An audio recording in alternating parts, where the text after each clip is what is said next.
వాక్యము చెప్తున్నది. ಇದು ವಾಕ್ಯ ಹೇಳುತ್ತಿದೆ.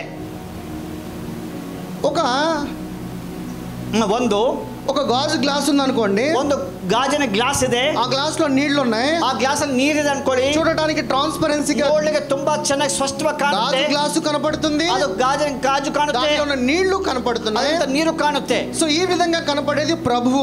ಈ ತರ ಕಾಣುತ್ತಾರೆ ದೇವರು. తండ్రి కూడా ఇలాగే కనపడుతున్నాడు. ತಂದೆಯು ಹಾಗೆ ಕಾಣ್ತಾನೆ. కానీ ಆದ್ರೆ ನೀವು స్టీల్ గ్లాస్ లో ఉన్నావు. ನೀವು ಸ್ಟೀಲ್ ಗ್ಲಾಸ್ ಅಲ್ಲಿ ಇದ್ದೀರಿ. దాంట్లో ఉన్న నీళ్లు ಅದ್ರಲ್ಲಿ ನೀರು కనపడట్లేదు, ಕಾಣೋದಿಲ್ಲ. ఆ గ్లాస్ ట్రాన్స్పరెన్సీగా ఉంది. ಆ ಗ್ಲಾಸ್ ಕಾಣುತ್ತೆ, కానీ నేను ట్రాన్స్పరెన్సీగా లేను. ಅದು ನನ್ನಲ್ಲಿ ಯಾಕೆಂದರೆ నేను శరీరానుసారంగా ఉన్నాను కాబట్టి. ನಾನು ಶರೀರಾನುಸಾರ ಇದ್ದೇನೆ. ఈ శరీరం ఏం చెప్తుంది? ఈ శరీరం ఏం ಹೇಳುತ್ತೆ? పాపిగానే చెప్తుంది. నేను పాపి అనగా నీ మనసు కాన్షియస్ అయిపోతుంది. మనసు ಯೋಚನೆ ಬರ್ತದೆ. నీ మనసు ఏం చెప్తుంది? మనసు ఏం ಹೇಳುತ್ತೆ? అవును కదా, నేను శరీరానుసారంగా పాపిని కదా. ಹೌದು, ನಾನು ಶರೀರಾನುಸಾರ ಪಾಪಿ. కానీ ಆದರೆ ప్రభు ఏం చెప్తున్నాడు? ದೇವರು ಹೇಳ್ತಾರೆ, గాజు గ్లాస్ లో ఏ విధంగా అయితే నేను కనపడుతున్నానో, ಗಾಜಿನ ಗ್ಲಾಸ್ ಅಲ್ಲಿ ఏ ತರ ಕಾಣುತ್ತೋ అలాగే తండ్రి ఏ విధంగా కనపడుతున్నాడో, ತಂದೆ ಹೇಗೆ ಕಾಣುತ್ತಾನೋ నువ్వు నాకు అలాగే కనపడుతున్నావు. ಹಾಗೆ ಕಾಣ್ತಿದ್ದೀಯಾ.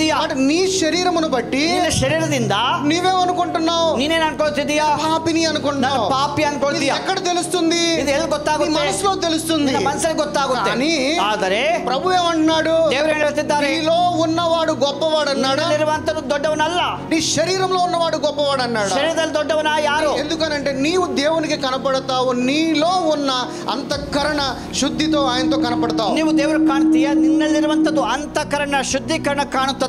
ఇలాంటి మనసు కలిగి, ಇಂಥ ಮನಸ್ಸುಳ್ಳವರಾಗಿ, కాన్షియస్ కలిగి మనం జీవించాలి. ಜ್ಞಾನವುಳ್ಳವರಾಗಿ ಜೀವಿಸಬೇಕು. దేవుడు అన్నాడు అంటే మైండ్ ఆఫ్ క్రైస్ట్. ಅದಕ್ಕೆ ದೇವರು ಹೇಳ್ತಾನೆ, ದೇವರ ಮನಸ್ಸು. నీ మనసు కాదు, ನಿನ್ನ ಮನಸ್ಸು ಅಲ್ಲ, క్రీస్తు మనసు ఎరిగి ಕ್ರಿಸ್ತನ ಮನಸ್ಸು ತಿಳಿದು అలాంటి జీవితాన్ని జీవించు అన్నాడు. ಜೀವನ ಜೀವಿಸಬೇಕು. నీవు గనక ఈ లోకంలో నీ శరీరానుసారమైన ಲೋಕದಲ್ಲಿ ನಿನ್ನ ಶರೀರ ಪ್ರಕಾರ ಜೀವಿಸಿದರೆ దేవుడు ఏమంటున్నాడంటే, ದೇವರು ಹೇಳ್ತಾರೆ, నువ్వు నాకు విరోధివి అన్నాడు. ಶತ್ರು ಆಗಿದ್ದೀಯಾ. నువ్వు దేవుడికి విరోధిగా జీవిస్తావా? ದೇವರ ವಿರೋಧಿಯಾಗಿರ್ತೀಯಾ? దేవుడికి కుమారుడిగా జీవిస్తావా ಆಗಿರ್ತೀಯಾ అనేది నీ యొక్క తలంపు, ಎಂಬ ನಿನ್ನ ಆಲೋಚನೆ నువ్వే ఎంచుకో.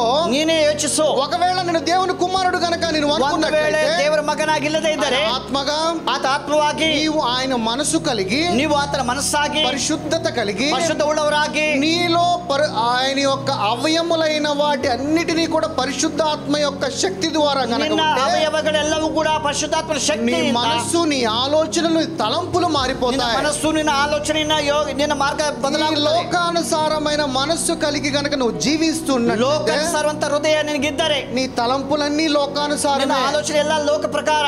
నీవు ఈ లోకంలో నువ్వు జీవిస్తున్నావు అనుకుంటున్నావు, కానీ దేవుడు ఏమంటున్నాడు అంటే, దేవుడు ಹೇಳ್ತಿದ್ದಾರೆ, ఈ లోకంలో నువ్వు లేవు అని ಈ అంటున్నాడు. ಲೋಕದಲ್ಲಿ ನೀನಿಲ್ಲ, అదే సత్యము, ಅದು సತ್ಯ. ఆ సత్యమును తెలుసుకో ಆ అంటున్నాడు. ಸತ್ಯವನ್ನು ತಿಳಿದುಕೋ. ఆ సత్యాన్ని తెలుసుకోవాలంటే నీకు మనస్సులో మార్పాటు చెందాలి, ಆ ಸತ್ಯನ ಗೊತ್ತಾಗಬೇಕು, రూపాంతరము చెందాలి. ನೀನು ರೂಪಾಂತರ ಆಗಬೇಕು. రూపాంతరము చెందనంత వరకు ರೂಪಾಂತರ ಆಗದೆ ಇದ್ದರೆ ఎటువంటి ఉపయోగం అనేది ಅದು లేదు. ಏನು ಪ್ರಯೋಜನ ಇಲ್ಲ. 1 కొరింథీయులు 12:27. ಮೊದಲನೇ ಕೊರಿಂಥ 12ನೇ ಅಧ್ಯಾಯ 7ನೇ ವಾಕ್ಯ. ಆದರೆ ಪ್ರತಿಯೊಬ್ಬನಲ್ಲಿ ತೋರಿಬರುವ ದೇವರಾತ್ಮನ ವರಗಳು ಸರ್ವರ ಪ್ರಯೋಜನಾರ್ಥವಾಗಿ ಕೊಡಲ್ಪಟ್ಟಿವೆ. అటువలే మీరు క్రీస్తు యొక్క శరీరమై మీరు ఉండి క్రీస్తు యొక్క శరీరము అయ్యుండి వేరువేరుగా అవయములై ఉన్నామంట.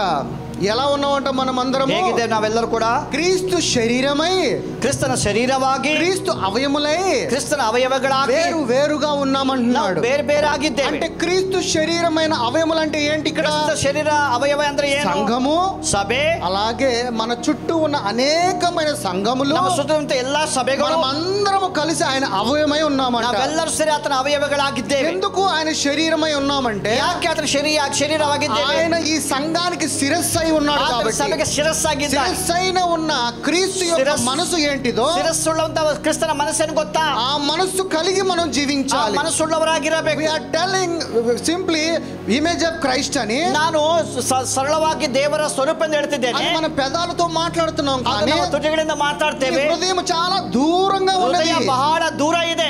నీవు క్రీస్తు మనస్సు కలిగి జీవించాలి. ಕ್ರಿಸ್ತನ ಮನಸ್ಸುಳ್ಳವರಾಗಿರಬೇಕು. అది క్రీస్తుకు నువ్వు ఇచ్చే నిజమైన ఆరాధన. ಆದ ಕ್ರಿಸ್ತನಿಗೆ ನೀವು ಕೊಡುವಂತ ನಿಜವಂತ ಆರಾಧನೆ. ఒక పాట పాడేసి ಒಂದು ಹಾಡಾಡಿ నీవు నీ కన్నీళ్లు విడిచేసి కన్నీరు బిಟ್ಟು ఎటువంటి ఉపయోగం లేదు. ಏನು ಪ್ರಯೋಜನ ಇಲ್ಲ. దేవుడు ఆత్మతో సత్యముతో ఆరాధించమన్నాడు. ದೇವರನ್ನ ಆತ್ಮದಿಂದಲೂ ಸತ್ಯದಿಂದಲೂ చప్పట్లు కొట్టి నీవు ఊగిపోయేలాగా కాదు. ಚಪ್ಪಾಳೆ ಹೊಡೆದು ನಾವು ಆತರ ಅಲ್ಲ. అది నీ స్వతంత్రము కొడతావా కొట్టమనేది. ಅದು నిನ್ನ ಸ್ವತಂತ್ರ ಹೊಡಿతే ಇಲ್ವೋ. కానీ నువ్వు దేవుడిని నిజంగా ఆరాధిస్తే ದೇವರು నిజವಾಗಿ ಆರಾಧನೆ ಮಾಡಬೇಕಂದ್ರೆ సత్యముతో సత్యದಿಂದ ఆత్మದಿಂದ పూర్ణ మనసుతో పూర్ణ పూర్ణ హృదయముతో పూర్ణ మనస్ಸಿನಿಂದ జ్ఞానము కలిగిన ಜ್ಞಾನವುಳ್ಳವರಾಗಿ ಆರಾಧಿಸಬೇಕು. అది ఆయన నిజమైన ఆరాధన. ಅದು ನಿಜವಾದ ದೇವರ ಆರಾಧನೆಯಾಗಿದೆ. మనందరి దగ్గర నుంచి కోరుకునేది. ನಮ್ಮಂತ ದೇವರು ಬೇಡುವಂತನಾಗಿದ್ದಾನೆ. రోమిలు రాసిన పత్రిక 12వ అధ్యాయము 2వ వచనము. ರೋಮಾಪುರ ಪತ್ರಿಕೆ రోమిలు రాసిన పత్రిక 12:2. ರೋಮಾಪುರ ಪತ್ರಿಕೆ 12:2. మీరు ఈ లోక మర్యాదని అనుసరింపక ఉత్తమమును అనుకూలమును సంపూర్ణమునైన దేవుని చిత్తమేదో పరీక్షించుకొని తెలుసుకొనినట్లు మీ మనస్సు మారి నూతన మగుట వలన రూపాంతరమును పొందుడి. ఇక్కడ ఏం చెప్తున్నాడు ప్రభు? ದೇವರು ఇక్కడ మన మనసుని ಇಲ್ಲಿ ನಮ್ಮ ಮನಸ್ಸನ್ನ మార్పాటు చెందమంటున్నాడు. ನಾವು ಬದಲಾಯಿಸ್ಕೋಬೇಕು. రూపాంతరము చెందమంటున్నాడు. రూపాంతర ಆಗಬೇಕು. రెన్యూ చెందమంటున్నాడు. ఉజ్జీవన ಆಗಬೇಕು. ఎందుకంటే ಯಾಕೆಂದರೆ ఈ మనసు చాలా ప్రాముఖ్యము. ఈ మనసు ಬಹಳ ಮುಖ್ಯ. ప్రతి ఒక్కరి జీవితంలో ప్రతియొಬ್ಬರ ಜೀವನದಲ್ಲಿ ఒక యుద్ధం జరుగుతానే ఉంటుంది. యుద్ధ ನಡೆಯುತ್ತೆ. యుద్ధం అంటే కత్తి డాలు పట్టుకునేది కాదు. ಅಂದ್ರೆ కత్తి ఖడ్గ వల్ల ప్రతి ఒక్కడికి చెప్పలేని ఒక యుద్ధము ప్రతి రోజు ఏడదే ఇರುವಂತ ప్రతి ದಿವಸ యుద్ధ. చిన్న పిల్లల దగ్గర నుంచి పెద్దవాడి దాకా దొడ్డవరవರೆಗೂ ఈ మనసులో ఒక యుద్ధం జరుగుతానే ఉంటుంది. ఈ మనసులో ಒಂದು యుద్ధ ನಡೆಯುತ್ತೆ. ఈ యుద్ధం ఎందుకు జరుగుతుంది? యుద్ధ ಯಾಕೆ ನಡೆಯುತ್ತೆ? ఈ ఆలోచనలన్నీ నిన్న ఆలోచనలు లోకానుసారమైన తలంపుల మీద ప్రకారವಾಗಿದೆ. అందుకని ఇక్కడ ఏమంటున్నాడు? ಅದಕ್ಕೆ ಇಲ್ಲಿ ಏನು ಹೇಳ್ತಿದ್ದಾರೆ? మీరు ఈ లోక మర్యాదను అనుసరింపక ఈ లోಕದ నడవಳಿಕೆಯನ್ನು ಅನುಸರಿಸದೆ అనుకూలమును సంపూర్ణమై ఉన్నవని దేవుని చిత్తమేదో పరీక్షించి ఉత్తమವಾದದ್ದು ಮೆಚ್ಚುಗೆಯಾದದ್ದು ದೇವರ ಚಿತ್ತವೇನು ತಿಳಿದು మీ మనస్సు మారి రూపాంతరము చేయండి. మనస్సును బదలాగించుಕೊಳ್ಳిರಿ. ఎందుకు నీ మనస్సు మారాలి అని దేవుడు చెప్తున్నాడంటే మనస్సు బదలాగಬೇಕು. ఈ మనస్సు అనేది చాలా ఇంపార్టెంట్. నిన్న మనస్సు బహಳ ముఖ్య. ఎందుకంటే ಯಾಕಂದರೆ ఈ మనస్సే నిన్ను సమస్తము నడిపించేది. ఈ మనస్సు నిన్ను ನಡೆಸುತ್ತಾ ಇದೆ. ఈ మనస్సు గనుక మారితే ఈ మనస్సు బదలాದರೆ జీవితమే మారిపోతుంది. నిన్న జీవన బదలాగుತ್ತದೆ. చాలా మంది మనస్సు హృదయం ఒకటి అనుకుంటారు. అనేకరు ಹೇಳ್ತಾರೆ హృదయ మనస్సు ಒಂದೇ. హృదయం వేరే, హృదయ ಬೇರೆ, మనసు వేరే. మనసు ఇక్కడ ఉంటుంది. మనసు ఇల్లే ఇರುತ್ತೆ. ఏంటి మనసు అంటే? మనసు అంటే మన మైండ్. మనసు ಅಂದ್ರೆ ನಮ್ಮ ఆలోచನೆ. మన మైండ్ అంటేనే మనసు. ನಮ್ಮ ఆలోచನೆ ಅಂದ್ರೆ మైండ్ నిన్ను సమస్తము సెట్ చేస్తుంది. ನಿನ್ನ మనసు ನಿಮ್ಮನ್ನು ಸರಿ ಮಾಡುತ್ತದೆ. రూపాంతరము చెందనంత వరకు, రూపాంతర ಆಗದೆ ಇದ್ದರೆ నీ మైండ్ సెట్ అంతా ఎలా ఉంటుంది? ನಿನ್ನ ಆಲೋಚನೆ ಹೇಗಿರುತ್ತದೆ? లోకం వైపు ఉంటుంది. లోకದ కಡೆಗೆ ಇರುತ್ತೆ. అదే మనసు, అదే ఆలోచನೆ క్రీస్తు మనసు కలిగిన వారమై ఉన్నట్లయితే నీవు క్రీస్తు మనసు కలిగి జీవిస్తావు. క్రీస్తుల మనస్సాగిದ್ದೀರಿ. క్రీస్తు మనసు ఎలా ఉన్నది? క్రీస్తుల మనసు ಹೇಗಿದೆ? ప్రేమ కలిగి ఉన్నది, ప్రీతిಯಾಗಿದೆ. రోజు మనము ప్రేమ అని మాట్లాడుకుంటాం కానీ క్రియల దగ్గరకు వచ్చేపాటికి ఆ ప్రేమ ఏమవుతుందంటే చచ్చిపోతుంది. పెదాలతోనే గణపరుస్తున్నాం. ప్రభు ఏమంటున్నాడు? పెదాలతో గణపరిచేవాడు నాకు దూరంగా ఉంటాడు. హృదయముతో, ప్రీతిಯಿಂದ, నీ మైండ్ తో, నిన్న మనసునింద ఆయనని నువ్వు గణపరచు. ఆతనను గణపరచు. అంతేగాని అಷ್ಟೇ లోకంలో జీవిస్తూ, లోకದಲ್ಲಿ జీవిస్తా, లోకానుసారముగా ఆలోచిస్తూ, లోక ప్రకార ಯೋಚನೆ అలాంటి వాడు నాకు అంతవు ನನಗೆ దరిద్రుడు, వాడిని నేను అవనನ್ನು ನಾನು ఉమ్మివేస్తాను. అతను ನಾನು ಉಗುಳಾಗ್ತೇನೆ. ఈ రోజున ఆ వాక్యము లోనికి వెళదాం. ఈ వాక్య ఆಳದಲ್ಲಿ ಹೋಗೋಣ. ఎఫెసీయులకు రాసిన పత్రిక 4:23. ఎఫెసీయ బರೆದ పుస్తక 4:23.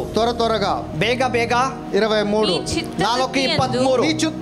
మీ చిత్త వృత్తి యందు నూతన పరచబడిన వారై, మన చిత్త వృత్తి యందు మనం నూతన పరచబడ్డామంట. ಹೊಸಬರಾಗಿ నూతన. ఇప్పుడు నీవు నూతన పరచబడ్డాము అని అంటే, నూతనవాగాದರೆ నమ్మాలి అని అంటే, ನೀವು ನಂಬಬೇಕಂದ್ರೆ ముందు ఎక్కడ నమ్మాలి? ಮೊದಲು ನೀವೆಲ್ಲ ನಂಬಬೇಕು. నీవు నమ్మాల్సింది నీ మనసులో. ನೀವು ನಿಮ್ಮ ಮನಸ್ಸಲ್ಲಿ ನಂಬಬೇಕು. నీవు కనుక నీ మనసులో నమ్మకపోతే, ನಿಮ್ಮ ಮನಸ್ಸಲ್ಲಿ ನಂಬದೇ ಇದ್ದರೆ, ఇంగ్లీష్ లో చాలా బాగుంటుంది, సౌండ్ మైండ్ అని ఉంది. ఇంగ్లీష్ ತುಂಬಾ ಚೆನ್ನಾಗಿ ಹೇಳ್ತದೆ. ನೀವು ಒಳ್ಳೆ ಜ್ಞಾನವುಳ್ಳ ಮನಸ್ಸು. అలాంటి ఒక మనసులో, ಅಂತ ಮನಸ್ಸಿನಲ್ಲಿ నూతన పరచబడ్డాను. ನೀವು నూతనವಾಗಬೇಕು. ఎలాగ నూతన పరచబడ్డాను? ಹೇಗೆ నూతనವಾಗಿದ್ದೇವೆ? శరీరము నుంచి నేను బయటికి వచ్చి ಶರೀರದಿಂದ ಹೊರಗಡೆ ಬಂದು దేవుని ఆత్మగా, ದೇವರ ಆತ್ಮವಾಗಿ నిత్య జీవములోకి నేను ಜೀವನದಲ್ಲಿ నూతన పరచబడ్డాను. నూతనವಾಗಿದ್ದೇನೆ. నువ్వు నమ్మాల్సింది ఎక్కడ?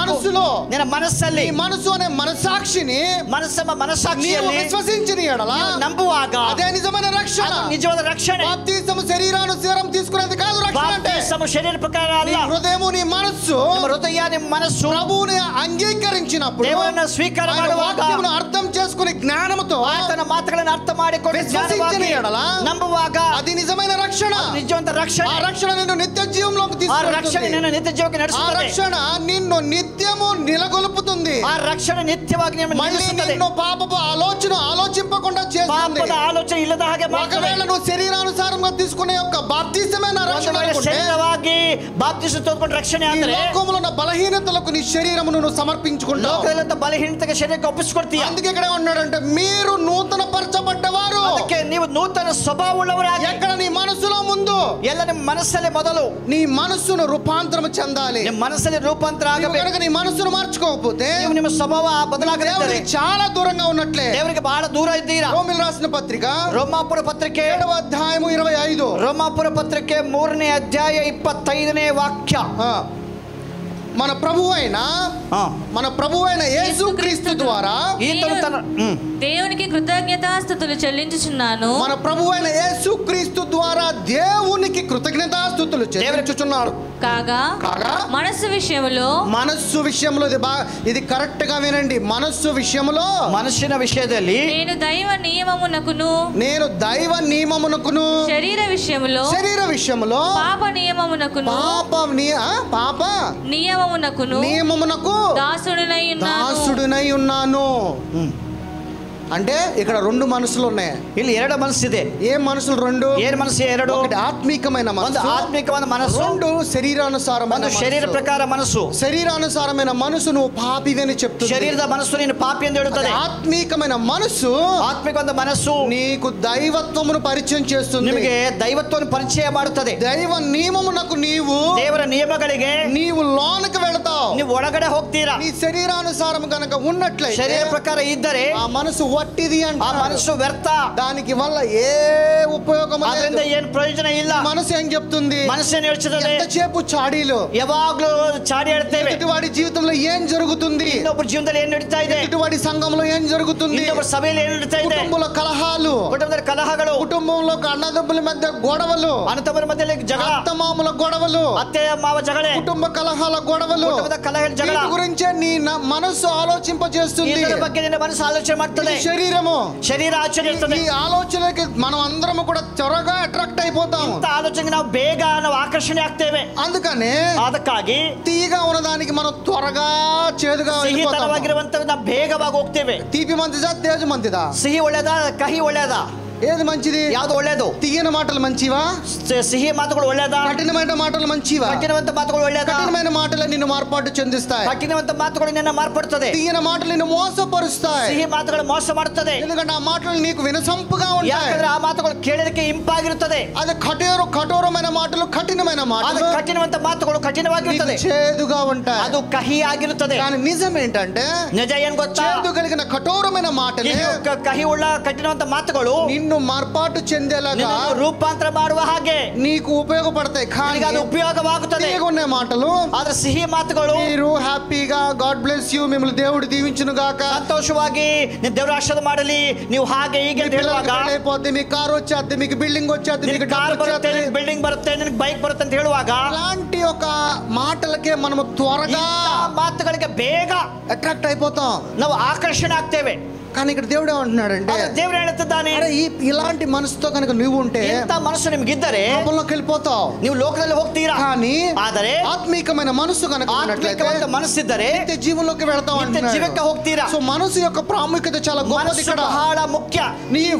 ನೀವು కాన్షియస్ కలిగి జీవించి ఉన్నట్లయితే, ಜ್ಞಾನವುಳ್ಳವರಾಗಿದ್ದರೆ నీవు దేవుడిని మహిమపరిచినట్లు. ದೇವರನ್ನು ಮಹಿಮಪಡಿಸ್ತೀಯ. చాలా మంది ఏమంటారు, గ్లోరిఫై గాడ్ అంటారు. ಅನೇಕರ ಅರ್ಥ ದೇವರಿಗೆ ಮಹಿಮೆ ఎలా ಉಂಟಾಗಲಿ. మహిమపరుస్తావు? ఏమైనా హారతిస్తావా?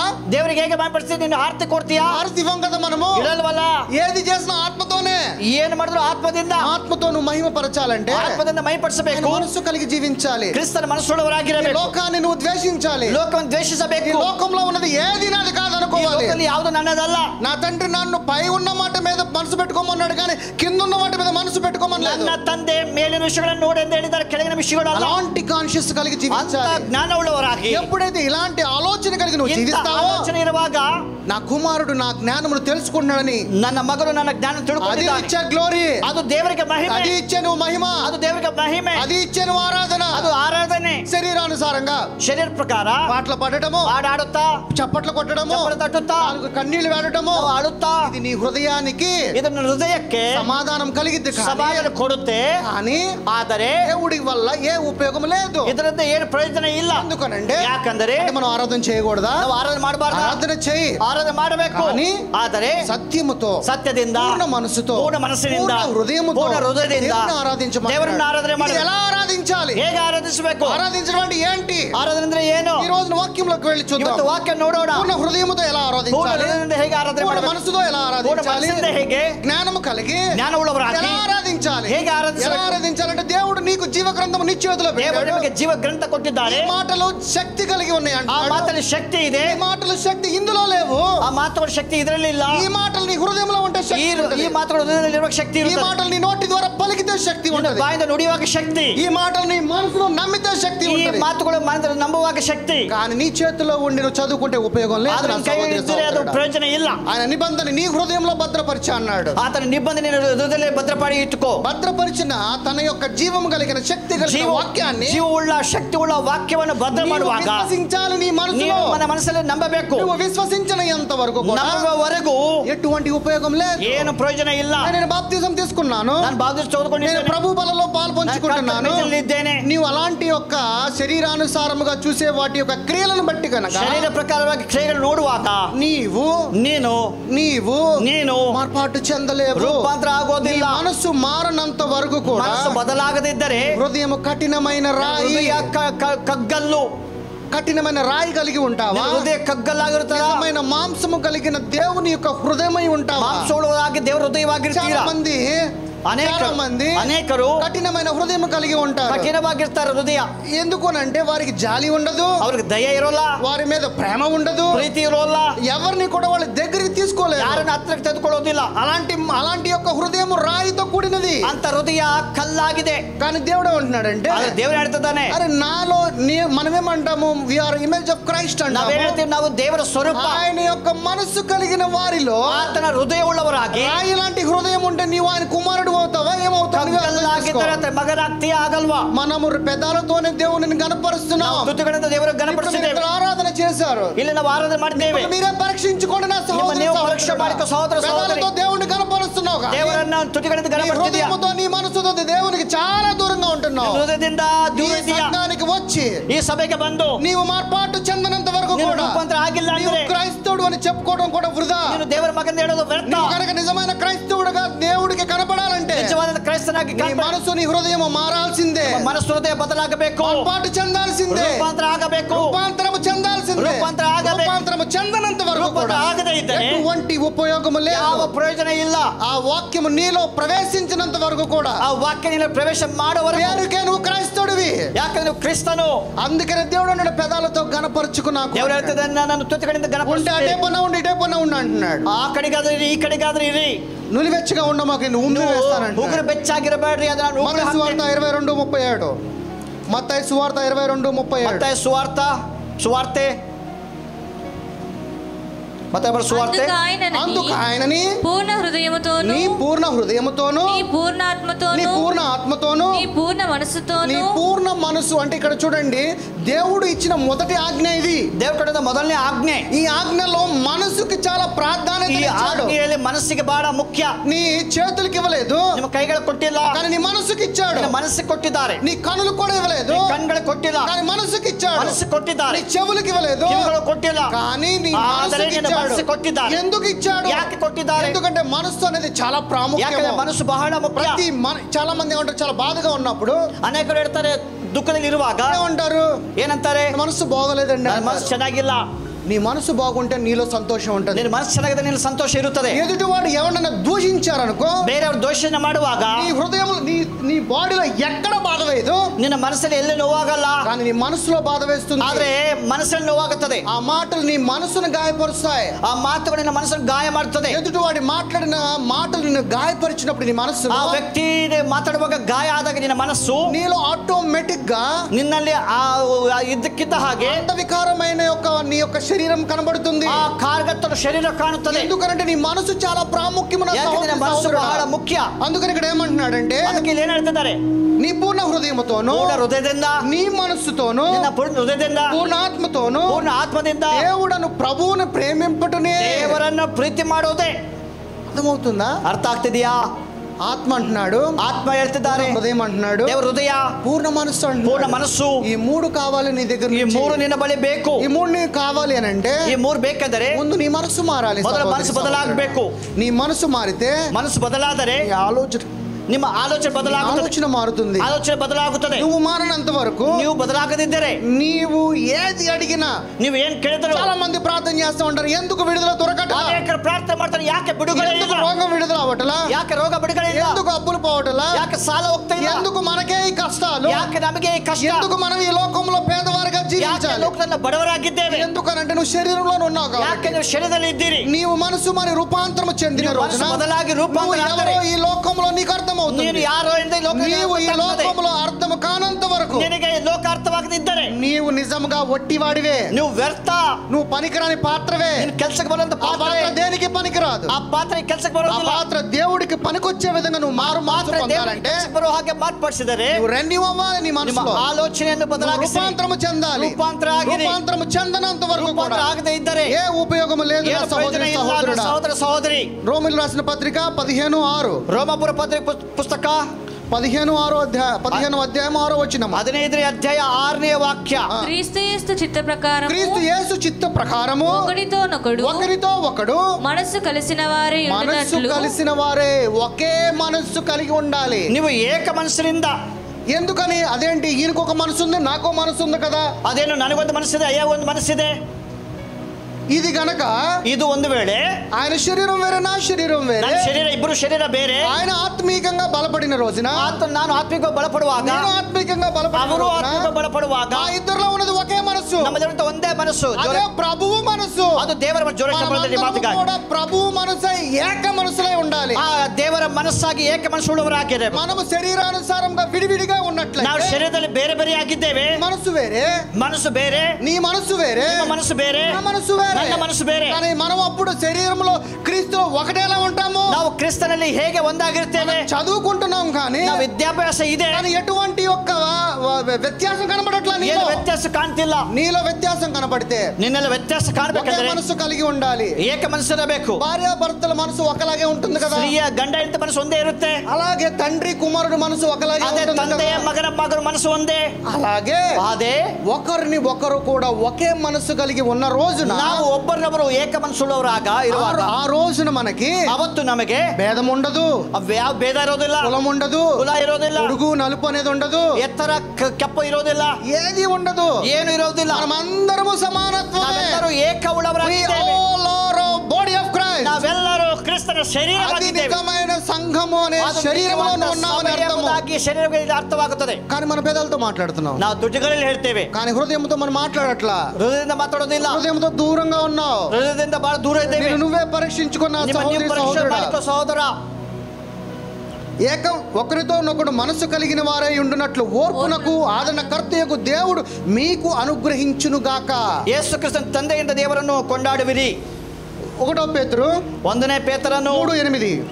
3:8. 1ನೇ ಪೇತ್ರನು 3:8. 3ನೇ ಅಧ್ಯಾಯ 8ನೇ ವಾಕ್ಯ. తుదకు మీరందరూ ఏక మనస్కులై ఒకటే మనస్సు కలిగి ಏಕ ಮನಸ್ಸುಳ್ಳವರಾಗಿರಿ. ఒకరి సుఖ దుఃఖములు ఒకరి సుఖ దుఃఖాల ముందు నిజంగా ఉంటామా? ಇರ್ತೀವಿ. ಪರ ಸುಖ ದುಃಖಗಳು ಇರ್ತೀವ. మన సుఖంలో ఉంటాం ఏక మనస్సై, ಏಕ ಮನಸ್ಸಾಗಿ ಸುಖದಲ್ಲಿ ಇರ್ತೇವೆ. కానీ దుఃఖంలో ದುಃಖದಲ್ಲಿ మనం ఉండం. ನಾವು ಇರೋದಿಲ್ಲ. నువ్వు అక్కడి దగ్గరికి వెళ్ళమాకు, ನಿನಗೆ ಅಲ್ಲಿ ಹೋಗ್ಬೇಡ. వాళ్ళు ఆల్రెడీ ప్రాబ్లమ్స్ లో ఉన్నారు. ಅವ್ರು ಆ ಮೊದಲೇ ಕಷ್ಟದಲ್ಲಿ ಇದ್ದಾರೆ. వాళ్ళ కష్టంలో ఉంటే వాళ్ళ వైపు కూడా చూడము. ಅವ್ರ ಕಷ್ಟದಿಂದ ಅವ್ರ ಕಡೆಗೆ ನೋಡೋದಿಲ್ಲ. ಅವ್ರ బాధలో బాధలో ఉంటే ఆ బాధను నువ్వు బాధని పంచుకోవు. ಅವರು ನೋವಿನಲ್ಲಿದ್ದರೆ ಆ ನೋವನ್ನು ಹಂಚಿಕೊಳ್ಳೋದಿಲ್ಲ. వారి సుఖంలో ఉన్నప్పుడే వెళ్తావు. ಅವ್ರು ಸುಖದಲ್ಲಿರುವಾಗ ಹೋಗ್ತೇವೆ. వారి సుఖంలో ఉన్నప్పుడు గనక నువ్వు వెళితే, ಸುಖದಲ್ಲಿ ನಾವು ಹೋಗುವಾಗ, లోకంలో ఉన్నావు నా సహోదరి ನೀನು సహోదరుడా, ಲೋಕದಲ್ಲಿ ಇದೆಯಾ ಸಹೋದರ వారు ಸಹೋದರಿ, ఎలా ఉన్నా గానీ ಅವ್ರು ಹೇಗಿದ್ದರು, నీవు ఏక మనసు అయి ನೀವು ಏಕ నా ಮನಸ್ಸಾಗಿ శరీరం అని ನನ್ನ ಶರೀರ నువ్వు ఎప్పుడైతే అనుకుంటావో, ಯಾವಾಗ ತಿಳ್ಕೊಳ್ತೀಯೋ, నా సహోదరి అని, ನನ್ನ సహోదరి, నా సహోదరుడు అని ನನ್ನ సహోదರ, నీవు ఎప్పుడైతే నీ హృదయంలో విశ్వసిస్తావో, ನಿನ್ನ ಹೃದಯದಲ್ಲಿ ನಂಬುವಾಗ నీవు అప్పుడు ఏక మనసు కలిగి ఉంటావు. ನೀನು ಅವಾಗ ಏಕ ಮನಸ್ಸು, ఎదుటివాడి కష్టంలో నీవు ఉంటావు. ನಿಮ್ಮ ಕಷ್ಟದಲ್ಲಿ ಇರ್ತೀಯ. అలాంటి కష్టంలో లేని రోజున ಕಷ್ಟ ಇಲ್ಲದೆ ಇದ್ದರೆ నీవు దేనికి పనికిరాని వాడివే. ನೀವು ಯಾವುದೋ ಕೆಲಸಕ್ಕೆ ಬರದವರು. ఆయన పనికొచ్చే పాత్ర అంటే ఏంటి? ಆತನ ಕೆಲಸಕ್ಕೆ ಬರೋದು ಪಾತ್ರ ಅಂದ್ರೆ ಏನು? అట్లు తోమే పాత్ర కాదు, ಪಾತ್ರ ತೊಳೆ ಪಾತ್ರ ಅಲ್ಲ. ఎదుటివాడి దుఃఖంలో నువ్వు ఉపయోగపడాలి. ನಿನ್ನ ನೆರೆಯವನ